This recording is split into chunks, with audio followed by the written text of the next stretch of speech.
Welcome to our Dry January evaluation workshop. I'm so excited that you're here. Ooh, you like that, Julie. It was hopeful. Yeah. I'm glad you're here, Julie. Again, it's so in alignment and supportive of your goals, Elle. So true, right? You're welcome. Yeah.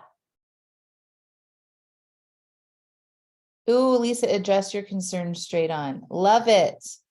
So good. So if you guys are watching this on the recording, we just pulled an oracle card. This is something fun to kick off, but you had to be here live to get that. So make sure next time, if you have an opportunity to come to a class, you get here live so you can get in on the magic. Oh, you love the self-care. Thank you. You're so welcome, Lucinda. Yes, Janine, we need self-care to stop over drinking. Yes. Yep. Good. Okay. So does everybody have pen and paper, water? They're ready to kind of settle in here. I would like to be done by 5 p.m. to save everybody's afternoon and evening. So just let's stay focused with me for the next hour. I'm not going to show you any slides today. We're just going to do some writing exercises. Okay.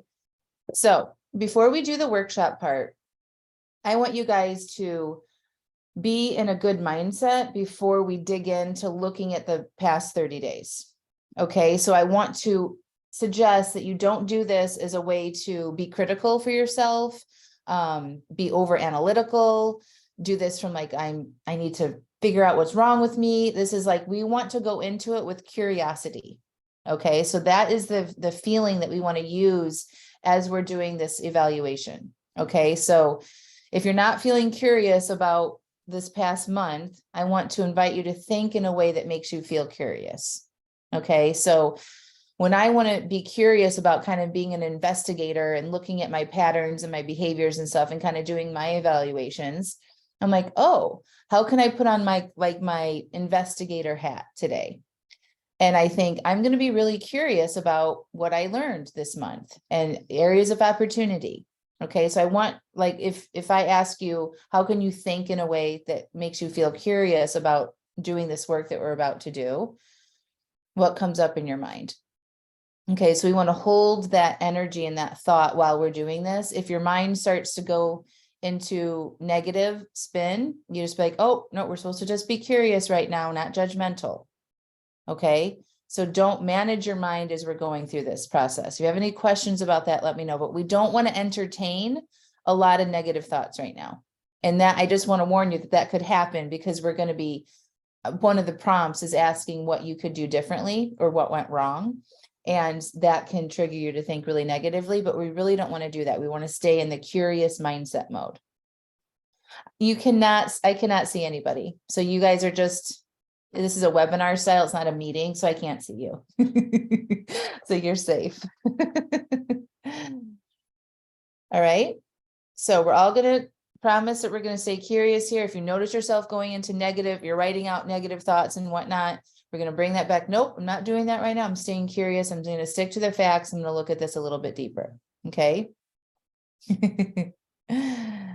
Okay. Cool. Thank you. All right. So the first question, and I'm going to share the question with you, and you're going to write down the answers in your journal. And I'm going to put on a music for just a few minutes, some background music for you to like really think and write here. But the first question I want you to write down on the top of your page. First of all, do January evaluation. Okay. So write that at the top of your paper. See, like this, just January evaluation, like that. See it? And then underneath that, write what went well. Okay, and with a question mark. So what went well? I'm going to write that down. And then you literally want to pull out everything that you did that went well for you. Maybe you said that you committed to dry January. Maybe you didn't do dry January, but you made a drink plan every week. Maybe if you did commit to dry January and you didn't drink, or you didn't follow through and you didn't get all 30 days or whatever, maybe you're like, I didn't drink for 15 days, right? So we're pulling out the things that went well. Did I get good sleep? Did I drink my water? Did I move my body? Did I honor my commitments for my self-care? Like, we really want to give ourselves lots of things to put down here. This should be the beefiest portion of this evaluation. Okay. You have to find at least 5 things. And I know that you all have them. Okay. So like, maybe you're saying something went well, like I wasn't so negative towards myself. You need to put that down, right? Like any little thing that you attended all the rest of the classes, you watch them on replay, you listen to the podcast, like you really want to pull out all of the things that you did that were in support of your goals with alcohol this month. Does that make sense? So you should have a big list here. Everybody should. I don't care if you drink every day or not. There's stuff that you did in your day-to-day life that was in support of you changing your relationship with alcohol. Okay, I know that there is. So I'm going to put on some nice music and you guys are going to write. Okay.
Okay.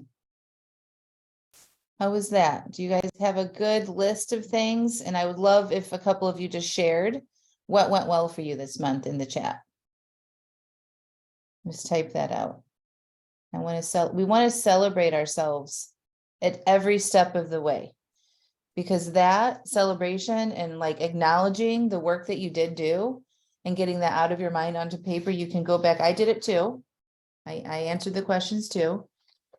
You get to see that and be like, damn, I did it, I did some stuff this month, right? Like there's always a lot more that we did than we think we did if we don't take the time to get that out of our mind and onto the paper.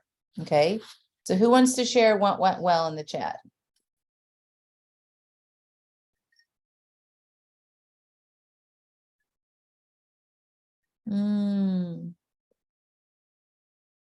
Nice. A gift of waking up sober. Rewarded myself at the end of every week. That's awesome, Dory.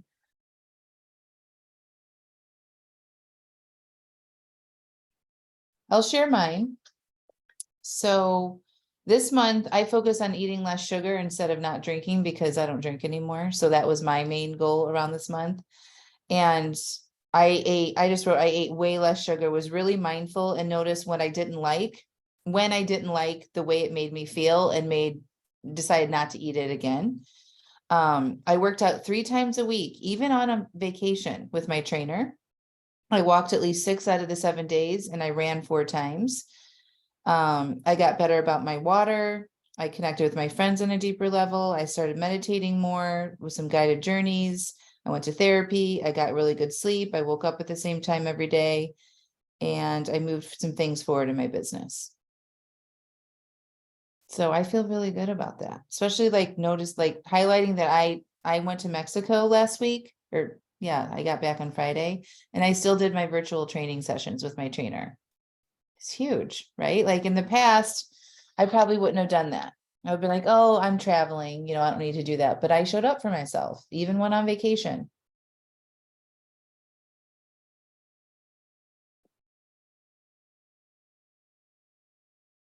Thank you for sharing all of this. Ooh, Lucinda, dry January, carnival all month, lost 6 pounds, walked every day, felt in control, worked on my business. Nice job. Ooh, Julie, you said no a couple times when people asked me for something so I could focus on self-care. Nice job. Kathleen, you committed to dry January, attended friends group without alcohol. Mornings are so much better. Yes. Nice. You made a promise to self to not over drink at home and you did it. Janine, on day 14 of no drinking, feeling better. I stopped eating sugar. I started riding my bike and walking every other day. I read a happy hour and I said no to going out to eat and drink to friends. Good job. Yeah. So much goodness here. Ooh, Joni, every week is a wine-free work week. Cool. So like establishing that as a permanent behavior, right? It's awesome. All right. I feel that this is a stretch to think of positively compared to what went wrong list, but for the first 10 days, we're alcohol free. I drink a lot of water. I watch all the replays, still trying to think of more. You're showing up consistently, right, Elle? So Elle's in our coaching program and she has been getting regular coaching, evaluating your missteps, digging in deep there and learning more about yourself, right? So I would add some of that stuff too. Oh my gosh, you started to believe I can get this monkey off my back. That's huge, right? Your mindset is shifting and you notice you're believing in yourself more. Huge celebration, because that's what it takes, is just some belief in yourself too, right? If we don't believe that we can change, it's going to be a hard, tough road because our actions won't be in alignment, right, with what we think about our ability to do it. So we've got to match all that stuff up. We got to believe, or at least work on believing that we can do this, so that the actions that we take are much easier and they're fueled with some of that belief, versus if we don't believe in ourselves at all and we're like, I'm never going to be able to do this, and then we try to follow a drink plan, how successful do you think we're going to be, right? Your mindset is so powerful here. You were patient and kind to yourself. Good job, Dory. Okay. You guys are awesome. So if as more things, you might want to come back as we're going through today and just add some more things you remember to that list. So you can go back and really look at that, what you're able to accomplish. Okay. Okay. So the next question we're going to write down under that is, what didn't work?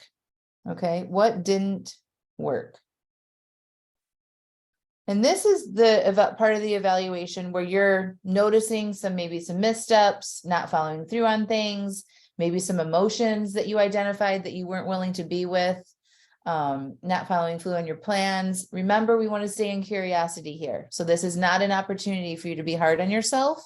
This is an opportunity for you to get curious and uncover and write down what didn't work so well. So ideas for that would be like not planning out my food, or, not making a drink plan, or changing my plans around alcohol after I already made a commitment to not drink, or, whatever it was. I had more drinks after my planned amount, or I changed my mind, or I had some urges, or I got really upset at work, whatever your circumstances were, where you led to you not following through on your plan. That's kind of what we want to highlight here. Okay. So for example, if there was an off drink, that's where it would go. You would say, I had an off drink on Thursday. I was feeling really angry, or whatever it was that you were feeling. And I definitely noticed I used alcohol there to kind of quiet down my mind and not feel as hot and angry. Right. And so that's where you just want to get your awareness. This is just an awareness exercise so that you can see your triggers. This is really important. This is not an opportunity for you to be hard on yourself. So did you notice how I described like a misstep? It's like, oh, I noticed I was feeling angry and I drank after work that day because I was really pissed off at my coworker. And that's my area of opportunity. Okay. Or maybe you had an overdrink and maybe you can't really identify what happened, but that opened up the can of worms. So you're like just saying fuck it for the rest of the month or for the rest of the week or whatever. Those are the things that we want to highlight here.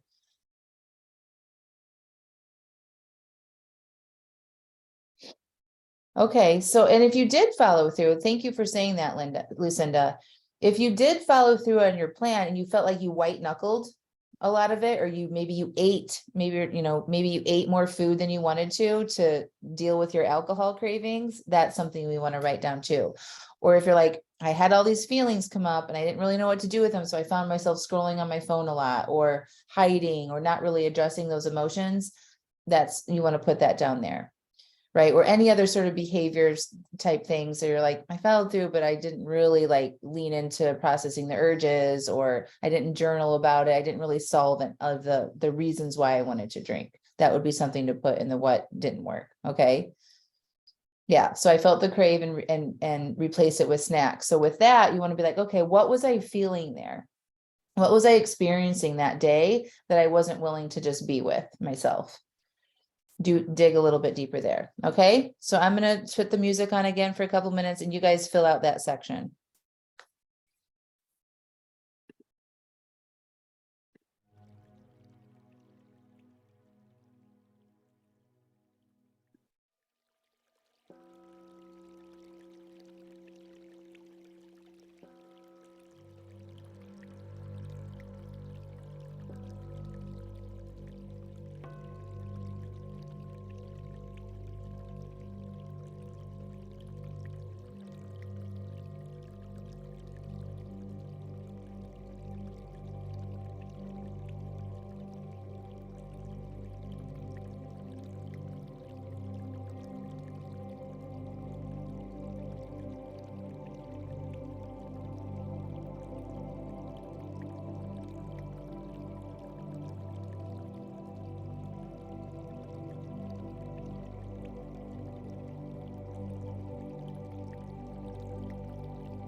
All right.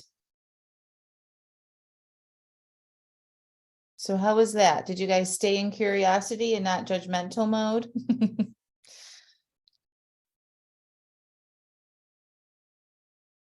All right, you guys are sharing over here in the chat. Okay. I had several unplanned drink days. I definitely noticed I use it to numb after a hard day. I also noticed a time where I'd been doing well and just wanted to reward and tired of doing the work. And finally, I was not able to stay dry on a getaway ski weekend. I wasn't willing to deprive. Yeah, this is really good information to uncover, right? So we've got your triggers basically, right? So like after a hard day, whatever that means to you, your brain starts looking for ways to relieve yourself, right? Or to relax your mind or soothe yourself, right? And so that's just something to watch out for, right? In the next section, we're going to have a plan for that. And then the reward, right? Like, oh, I've been doing so well, I deserve it. All of that, a very common trigger, right? When your brain offers that, especially if we have some success under our belt for a few days, that can often kick in. And then on your ski trip, you wasn't willing to deprive. And the whole deprivation thing is interesting because when we have that thought, I don't want to deprive myself or I don't want to be left out. And we think that thought, we feel worried that we're going to be missing something or deprived, right? And then we drink to escape that feeling.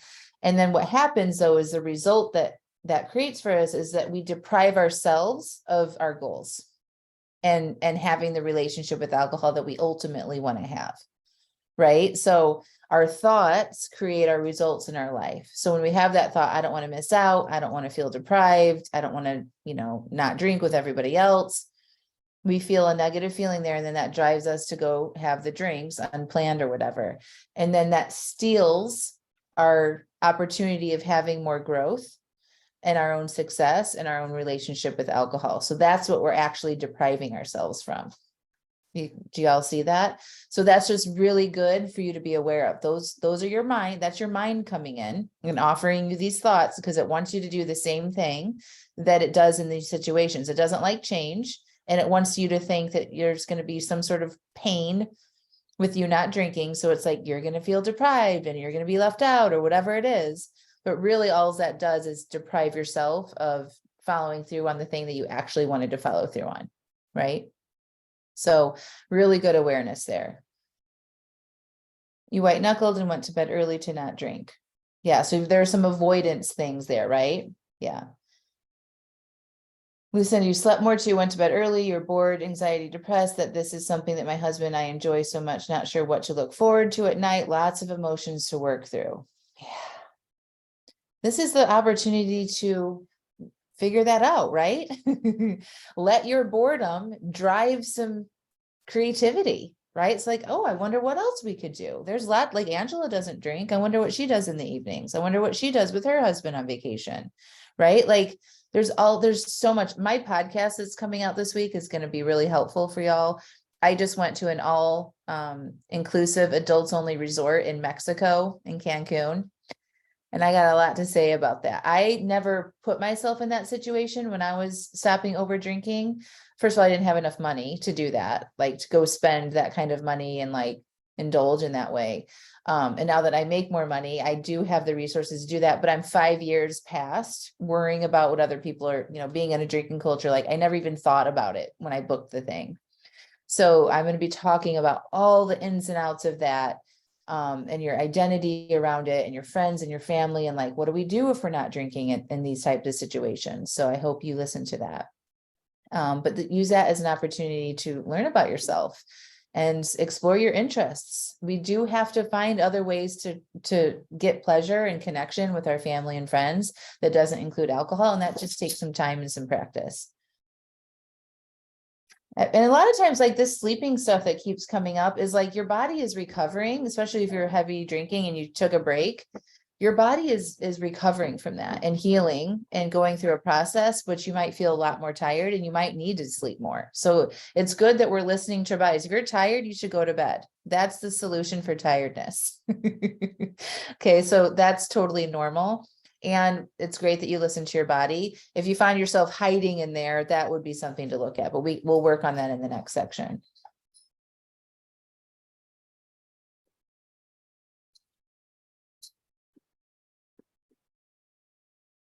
If it wasn't planned, I didn't trust myself to go out. Okay. Yep, you're learning. You drank on vacation, couple of dry days to combat boredom and loneliness. Yep. Being sober and witnessing my husband's booze consumption. Pam went 27 days and found out my brother has terminal disease and had 2 glasses of wine. I'm sorry.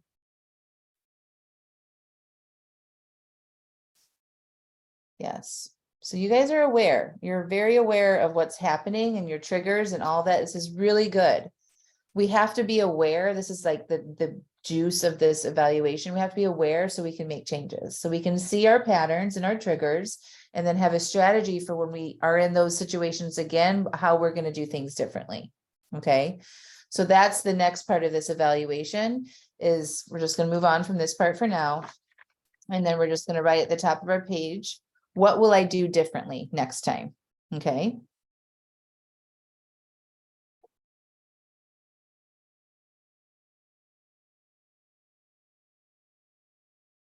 What will I do differently next time? And so you want to think about what didn't go well in that previous section. First of all, we want to keep doing all the things that went well. We want to keep those things in. Those are established patterns at this point. Okay, so we're going to take everything from that. We're going to keep doing those things. But now in this part, we're going to look at the section we just did before, and we're going to think about each of those situations. And we're going to like, okay, I noticed that. I learned about that. What can I do differently next time when a similar situation were to come up, which it will? You know, we will be triggered in some way. We will have those emotions again. Something unexpected news might happen, right? Might get frustrated at work. We might be tired. All of the stuff that you experienced this past month is likely in some different way going to show up again in the future. So now is our time to know and consciously write out what we're going to do when we're in that type of situation again. Okay, so I'm going to play the music and you guys can write that out.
All right, how was that? Did that give you enough time to actually write out the things that you would handle differently next time?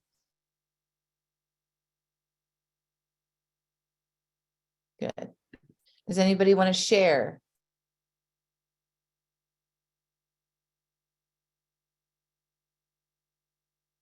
So like, what are we doing, Mary? Mary, you said you drink on vacation and drink on a couple of dry days to combat boredom and loneliness. So when you feel lonely and bored again, Mary, what do you think you can do differently instead of go off your plan to drink and drink? What did you come up with there? And if anybody wants to share their little strategy that they came up in the chat, that would be awesome. Listen to you are going to breathe into your anxiety and tell yourself you're okay. Yes. Pamela, take a walk with my dog to relax my mind. Yes. Physical movement is always a good thing. Walking is a beautiful thing. Emotions, it's like if you think about the word motion, right? It's an energy, it's a motion. So when we move our bodies, it helps give motion to those emotions and it helps us process. I walk every single day. And I do other sorts of physical movement too, but walking for sure outside every single day helps keep me stable. It energizes me. It helps me process things. It is for sure a staple in my life at anywhere I go, no matter what the weather is. So highly recommend that.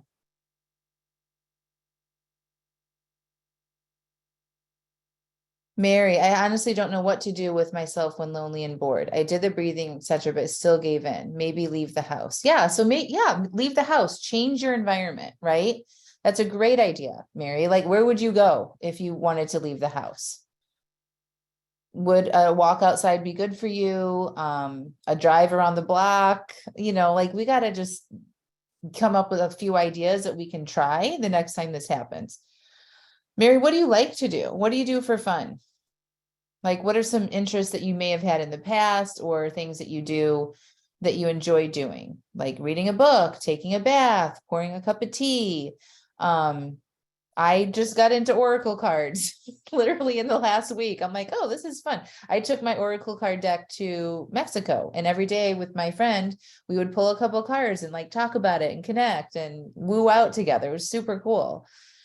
So like I'm just exploring that, right? Like I'm exploring an interest right now. That keeps things interesting and we don't get stale, right? I'm always reading books, having interesting conversations. She also brought me this little mini painting kit, a little watercolor kit, and I just sat in my cabana and just like painted. Just something different, right? You like music and dance. Did you get the playlist that I put in the chat? Amazing. So when you're feeling bored and lonely, turn on that playlist and dance. That is beautiful. Dancing and music is also like I do that when I'm walking or running outside. That energizes me. I feel good. There's, the songs that we listen to and we connect with, like there's so much story and feeling in music. Beautiful. So that's what I would write down, Mary. Like when I'm feeling lonely and bored, go to my playlist, get up and move my body, maybe take a drive around the block and listen to my songs. Something will come to you in those moments to break that cycle that when you're feeling bored or lonely, you just drink. Like that's your only option. It's not. It's for sure not. Right. It's okay to be bored. It's okay to feel loneliness. These are normal human emotions to have. It's good. Next month, you want to stay alert to what happens to my thinking when I drink past my 2 planned drinks. Yes. Yeah, Mary, podcast. See, now we're rolling. Now we've got some ideas, right? So sometimes you just got to give ourselves an opportunity to think, what do I like? Oh, I like podcasts. I like music. I like dancing. There you go. Doesn't take much more thought than that, right? Like we all know what we like to do, right? And if we only drink or if we only eat when as pleasure, then that's something we definitely want to look at to get other pleasurable things in our life that are good for us, right? Eating and drinking to give ourselves the only source of pleasure and fun isn't sustainable. It's not healthy. Not saying that you shouldn't do any of those things, right? We all want to enjoy tasty food and special treats. And if you want to drink, having a planned drink is fine, but we want to do that with intention, right? We don't want to use those things as a tool to solve our emotions. Okay. Dancing helps so much.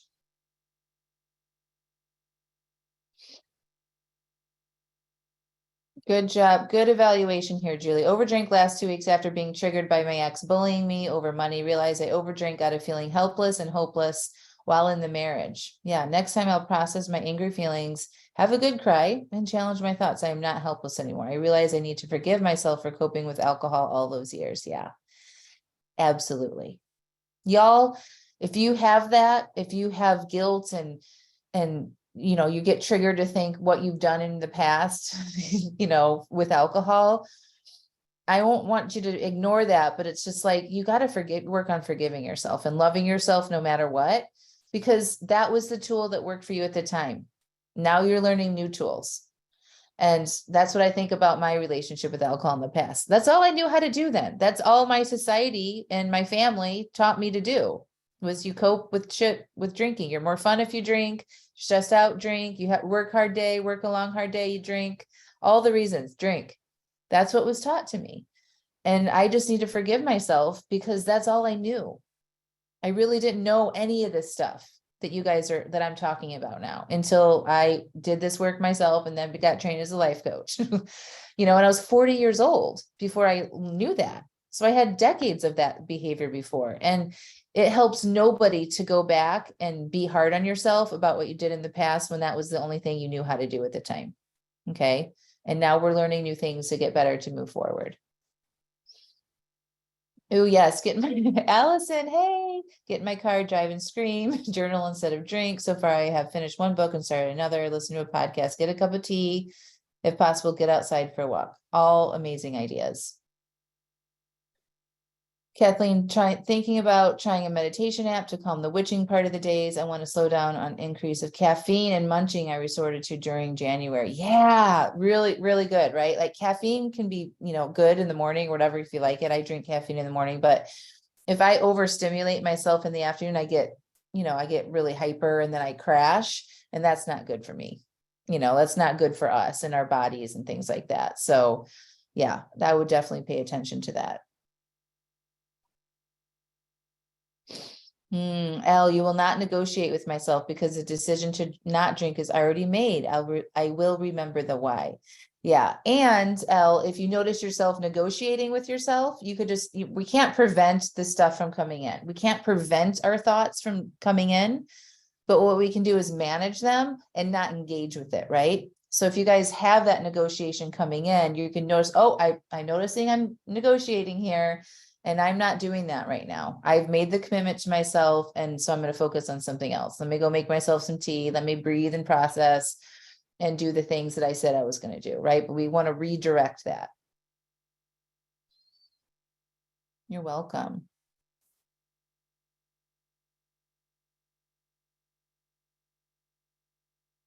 Oh, thank you for the meditation insight timer. Allison is a good meditation app. Thank you. All right. Does anybody have any questions about that part of the evaluation? Like, do you feel pretty clear? And if not, this is the time to get my support. If you have questions about the areas of opportunities that we uncovered in the second portion of it and your solutions to that to move forward, let me know. Maybe like insight timer too. I'll have to check that out.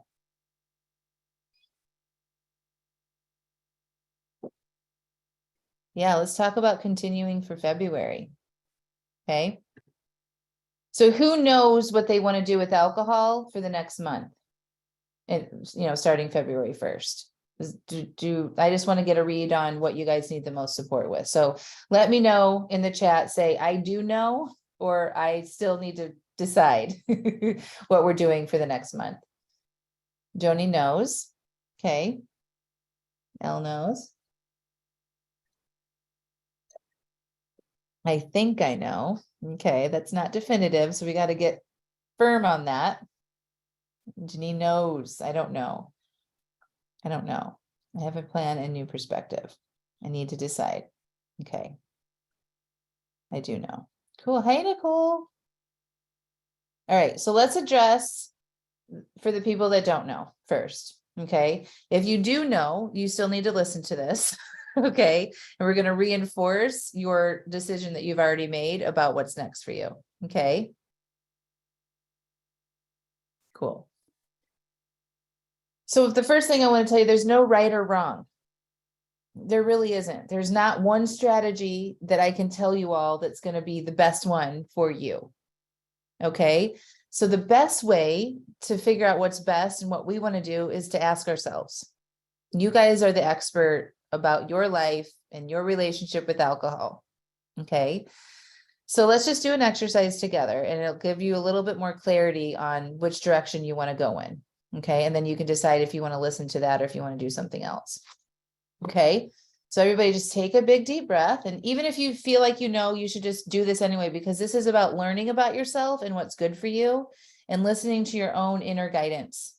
Okay. Instead of making other people tell you what to do. When you can tune in and listen to what's best for you from yourself, can be very powerful in guiding and directing your own life.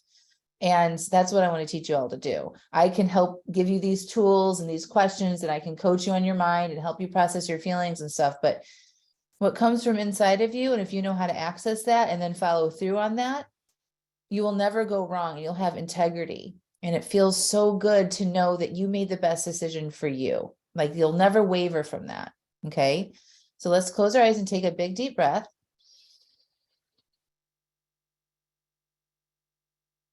Just relax. We just did a lot of mind work and, uncovering our thoughts and things about stuff.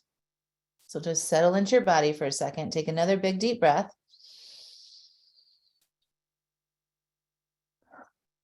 Just relax. Relax your face and your jaw and your neck and your shoulders.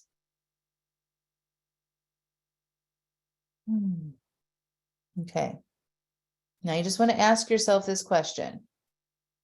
What do I think is best for me to do with alcohol for the month of February? And if I don't know comes up, that's okay. But say, if I did know, what would that look like? And you might just be a little whisper there.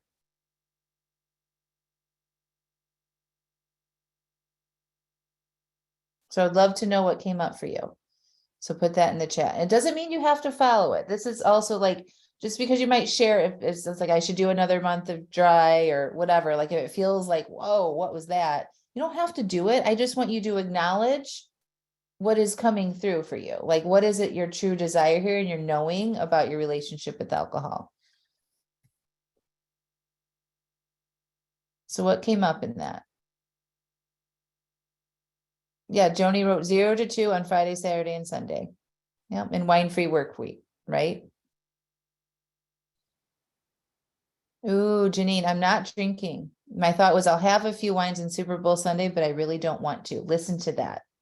Your mind may have suggested something like that, but then you came in, I don't really want to do that. That's your knowing, right? So I would make your plan in accordance to that. Like let yourself do what's right for you and what you actually want to do.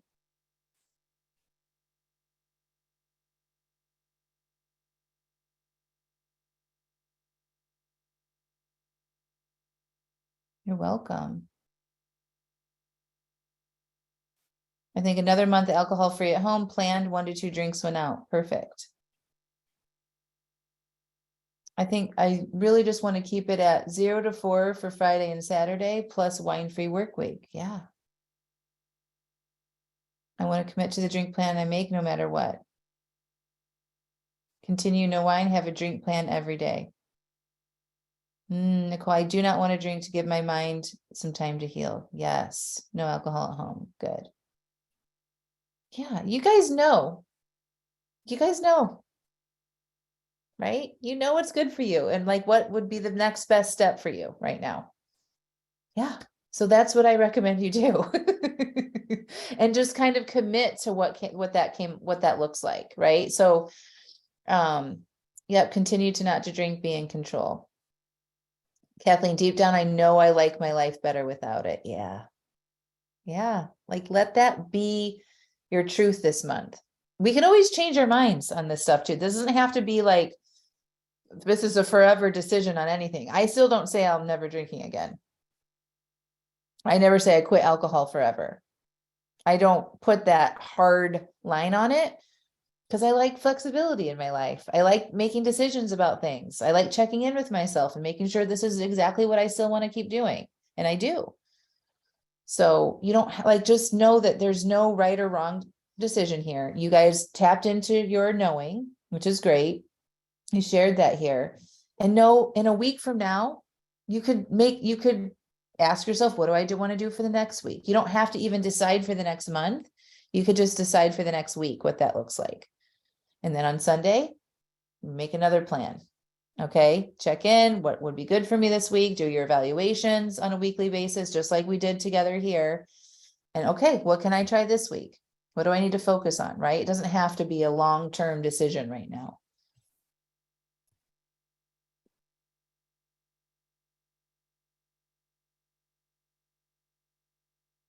Angela, do you think I can make progress even if I do drink a couple drinks per week? So many podcasts say it's just perpetuates the desire.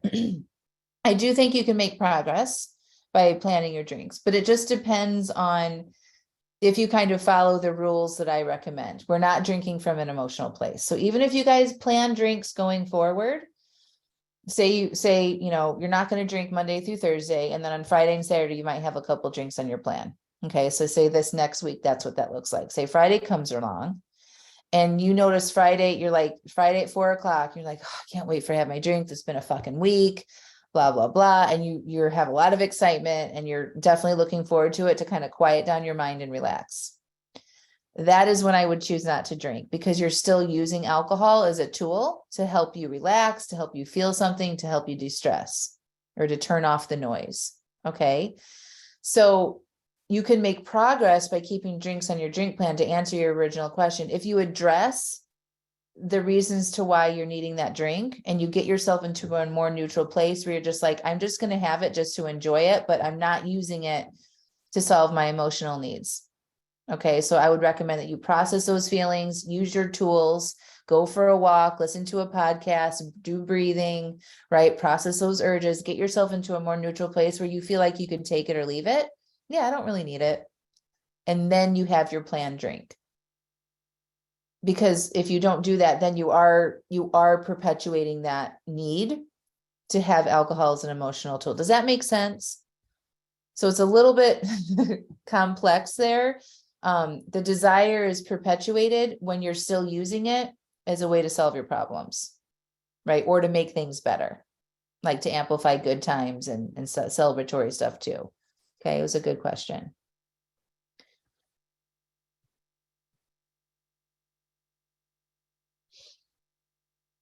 It's a big victory when we can enjoy one drink and stop. Absolutely. Let's talk about the desire. Is this just a thought? Did feel alcohol free. I felt no desire. It does. So this was my experience with it. And this is how it is for a lot of my clients. Once we let ourselves process the urges and not answer the call to the desire, our desire goes down. Okay. And over time, you can really eliminate your desire. I have no desire for alcohol anymore. It just doesn't exist. Like I don't have urges for it. It's a miracle. So yes, that can happen. If you keep alcohol in your relationship, you will have a small amount of desire, depending if you do what I just explained to do, right? So even if you're not using it as a tool to manage your emotions, you're still going to have a little bit of a want for it. And that's okay. We have wants for lots of things, right? Like desire itself isn't a problem. It's just that over desire that I've talked about in previous classes that can be the problem, because we don't know how to handle that. And that becomes like a thing. Okay. So you can eliminate your desire with not drinking, as long as you're doing this inner work that I'm talking about, processing your feelings, getting to your root of why you want to use alcohol. Just stopping drinking doesn't usually do that. There's still other sort of reasons and behaviors that we want to look at, and like, why were we drinking in the first place and whatnot. Yes, have a glass of tea first. If you have drinks on your plan, love that. Like do some inner reflections, go grab your journal, process some stuff, get aware of what you're feeling and thinking, have a non-alcoholic beverage. And then if you can get yourself into a more neutral place, have your planned drinks. If you can't, you still feel really tired or stressed out, I wouldn't. I would just say, you know what, I can plan another day when I'm not noticing I'm feeling this way.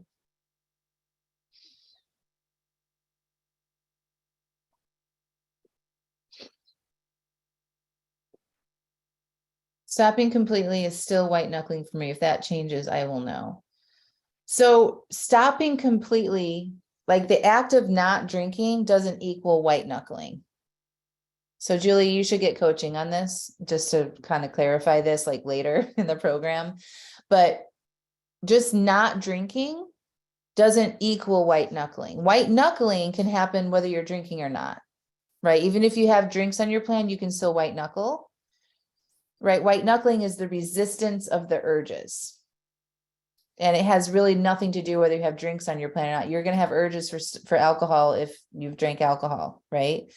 And so I just want to make sure you're clear on that. White knuckling is that grippy, oh God, I really want to drink and I'm not going to drink, and that battle. Whereas allowing your urges, allowing your desire to be present is more gentle. It's okay. I'm recognizing I want this drink. There's not a problem here. I don't need to grip. I just need to relax. Let me process this. Does that make sense?